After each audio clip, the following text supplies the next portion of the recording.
I don't want to do this. I really don't want to do it this week. There are so many games. We've got like over 40 and they're so bad. Anyways, strap yourselves in because it's a heavy week. First up is a game that needs no introduction and lets you play like it's 2001. Now you can relive the early 2000s and appreciate the last 2 decades in game evolution. You'll see, we've done a lot of improvements over the years. Oh, a French game. We don't see too many of those around here. This one seems set in the age of revolution, and it's a strategy game that has you sitting as a judge. Now, if you like cutting off people's heads, there's plenty of that in here. But also, if you know you like cutting off people's heads, I'm now extremely concerned about you. A platformer, that's also an RPG, that's also a waifu game. What a cocktail. Anyways, it's one of those, oh no, I lost my memory, let's go find it kind of games. Now, I've never met a person in my life who's lost their memory and managed to find it again. Is this like a common thing outside of stories in other parts of the world? After years of waiting, there's finally a new a Bloodstained game. Buyer beware though, some are saying there's some massive tech issues the further you go into this game. Hopefully they get around to fixing that. Now here's some quality gaming right here. Forget that noise about basic jump mechanics, that just doesn't make any sense. Let's toss our main character on a frickin' pogo stick instead. This game just looks awful. I swear I covered this game here before, but anyways, it's another Wonder Boy. The sequel to the original that was once a Sega exclusive many moons ago. It's your standard 80s action platforming kind of game.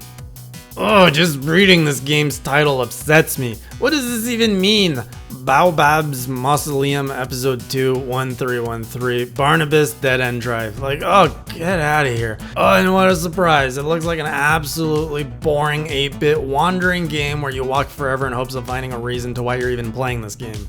Oh, another waifu game so soon! And Kittywaifu no less. Whoever said this is a niche market? There are more waifu games releasing weekly than any other genre, except maybe zombie games. God, I hate those. Anyways, this is like the 3rd installment in this franchise, so if you were into the other 2 kitty girl games, you'll most likely want the 3rd one. Look, I get it. Toddlers are allowed to have games too. Not all these games are gonna be for adults. But the real travesty here is the price. Who's gonna pay $40 for this glorified animal chess game? Yeah, I know it's shogi, but whatever. This is just too intense for me. I can't. This trailer doesn't even make sense. You draw a line, and then what? What do you do with the line? Do you connect the dots? Because it doesn't show the connection of the dot being a thing that needs to be achieved here. A 2D platformer featuring that Lucky Tail character. Alright, so it's not Lucky Tails in 2D, but can you really tell one fox from another if they don't have multiple tails? Otherwise, it looks pretty much like a generic action platformer. Also, don't ever call game things like fur wind. All I can imagine is butt hair blowing in the wind. Oh, a Minecraft wrestling game. That's cool, if you happen to like wrestling and Minecraft. That seems like a pretty precise demographic to target.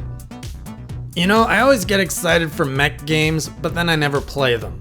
There's something that just never translates well between cool, awesome trailers and the actual gameplay. Otherwise, if you want to pretend being Voltron and striking poses after killing ships, well, here you go. Crotch Rocket 19, a game for any MotoGP enthusiast. Customize your bike and win all the races. Vroom, vroom, vroom. Wow, this game stole the Dragon Quest logo. Oh wait, it's not an actual RPG. It's one of those play a dude in your underwear game. That also happens to look like Mario. Wait, what the hell is this game? You're like a game developer, but you also play the games in the game that you're developing.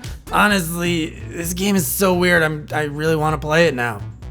Here's Rain City, a depressing game that's sure to include a lot of rain and depressing themes. Yeah, good luck with that one, because that's what we need. We need a game to, like, we escape life because life is depressing. That's why we play games. Jeez. Oh, I get so upset at games with bad trailers. Why do we have this game? It's like Gang Beasts, but less enticing. And more expensive. I say it many times, but I never fully grasp the words. You can make a game out of anything. And this week, I'm surprised once more to discover a game about a medieval cemetery simulator. It's a little morbid, but hey, I dig it. Alright, what if Monkey Island, but in Soviet Russia? That's pretty much what it is. A point-and-click adventure game inspired by the Cold War era. For a moment I thought this was a rhythm game, but nope. It's just a game about cool penguins and his balls. You roll your balls at different angles and slap your opponent with them. But that's not it, because your opponent is also trying to slap you with his balls. So you have to dodge that and slap him good to win. You know what's the worst thing you can do in any game trailer? A live action segment. God damn it, just show the game, not these shitty skits. Maybe he was trying to avoid showing you the game because it looks pretty bland, I don't know. Anyways, it's a platform if you were wondering what this was. Oh wow, this game wasn't already out on the Switch? It's something you just kind of take for granted for being there, you know? Just kind of like a jar of cheese was in the fridge or toilet paper under the sink. Really sucks when that runs out. Now for years people have described this as the 2D Minecraft, so why change what worked before? It's like Minecraft but in 2D. Another simulator, but in space. Sort of. There's also some kind of like battle system that looks super awkward. It's probably a port of another mobile game. And now for an old school shoot 'em up. I mean, is there really such thing as a modern shoot 'em up game? It's kind of hard to evolve this genre. Wow, another blast from the past. This time, Virtua Racing. Oh, so I guess Sega saw those weekly arcade archives and were like, hey, we want to get in on this and start doing these Sega ages. Well, that's cool, Sega. Welcome to the club. You know, Virtua Racing has a cool history when it comes to the tech it took to make this run on consoles. Check it out if you're ever interested in that sort of stuff. Whoa, now this is a creative twist on the platforming genre. And for only $1, this is simply begging us to play it. Oh, and there's a llama. I mean, llamas don't do shit for my excitement, but geez, just bring on the llama, why not? It's another racing game. Maybe there are people out there who are to racing what I am to platformers. You know, I can appreciate some of the finer mechanics and stuff, but with racing, I just don't see the nuances. Maybe they can though. Oh, the arcade archive. It's like seeing your mom in a marathon. You know that must mean the finish line is close. And this week, it's the classic Clue Clue Land, which I know nothing about or how to play it. But hey, it's cool they're using these like Zelda rupees for walls. At least I think they're walls. Oh god, what is this trash?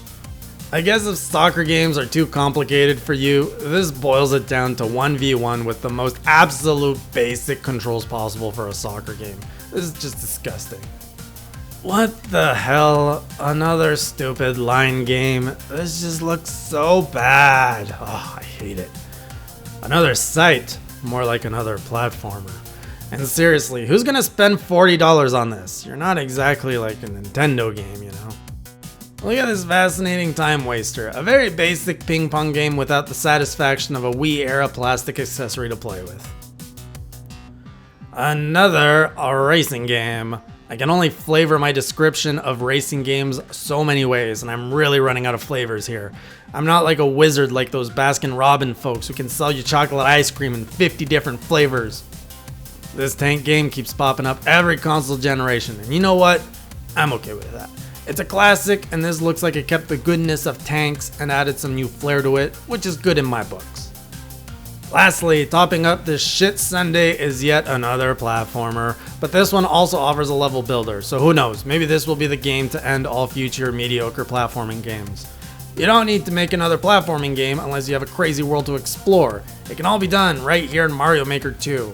Nintendo, please stop mediocre platformers from releasing on this platform going forward. You're just hurting yourself, but more importantly, you're hurting me. You know, my mood drastically drops when I start these shows to when I end them. Every week I'm hopeful for a fine assortment of games, but all too often it's a fine assortment of different shit nuggets. A man can dream, you know? See you next time. Until then, keep it classy.